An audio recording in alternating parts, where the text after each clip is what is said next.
You're likely part of the people who think that silence is absence, that silence is blank space and a lack of input. However, if you've ever sat long enough with silence, you'll know that this is completely false. Silence does not soothe things. At first, it will sting, it will hurt. It hums with the weight of absolutely everything that you've ignored. It presses against your skin and against your mind, and it constantly forces itself upon you until you're then forced to see what you have buried and the things you've been ignoring. We chase noise not because we love the idea of noise, but instead because we're scared of the things that happen without it, the things that happen with the absence of noise. You open up your phone every single time you have any type of silence, not because you're curious to things, but because you're trying to outrun that silence and that mirror. You're going to load up music, you're going to scroll your feed, you're going to start a podcast up, absolutely anything to keep from hearing the things that are repeating on in your mind, from hearing the things that are under that surface.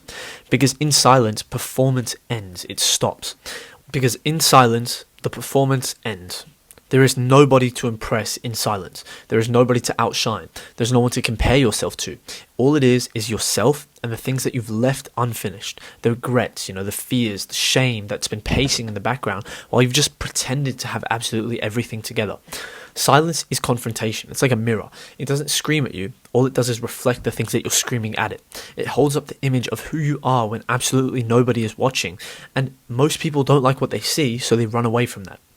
There is a cost to running, however. There's a cost to ignoring the mirror. A life filled with noise may distract you. Yes, that is true, but it will never fulfill you, and you have to come to terms with that.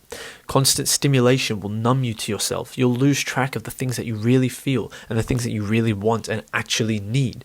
You'll become a vessel for other people's voices, their expectations and their rules and their urgency.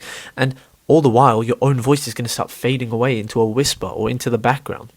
Until one day, you will never recognize your own voice from then on again. Never. Silence is absolutely the only way back to recognizing your own voice. However, the paradox of silence, the paradox of this absence, is that silence doesn't give you any answers. Instead, all it really does is give you space. It gives you space where the truth has a chance to echo back to you and you can hear it from a different perspective. It's where thoughts can stretch out and reveal their roots, where emotion is finally stripped off performance and it's actually felt. You feel the emotions and you're not putting on fake emotions in front of others. This is why the idea of solitude or silence is absolutely terrifying for a lot of people. Because when nobody is watching, when nobody is clapping and the lights are completely off, you face the question, who am I really?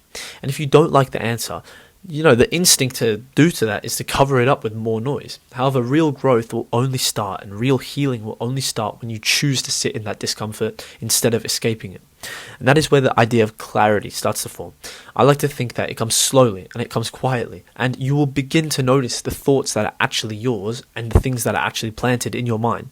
You will notice those false obligations that you set yourself towards, and the lies that you told yourself just to survive that issue, and the dreams that you're chasing which you don't even believe in. And in that stillness, in that quiet absence of noise, something will shift. You will shift. You will transform. You don't become a brand new person. All you do is become the person that you remembered before the noise got so loud. And you don't become that person. You remember who you were before the noise got so loud. There is a quote, which unfortunately I don't remember who said it, but it goes something like, all of man's problems stem from his inability to sit quietly in a room alone. And you will feel that weight in your bones when you actually try for once. When you try to go 5 minutes without a distraction and your skin starts to itch from the weight of your own presence and your brain starts telling you, oh, what am I doing? Just pick up the phone, blah, blah, blah. What if instead you actually leaned into those thoughts? What if instead of flinching away from them and running, you stayed and you faced them head on? Silence will not flatter you. It won't try and impress you, and it won't entertain you in any way. It won't fill the room with affirmations and tell you that you're meant to be and you're good like this or bullshit like that. However, silence will allow you to see the truth, and it will tell you, it will give you that opportunity to fix yourself.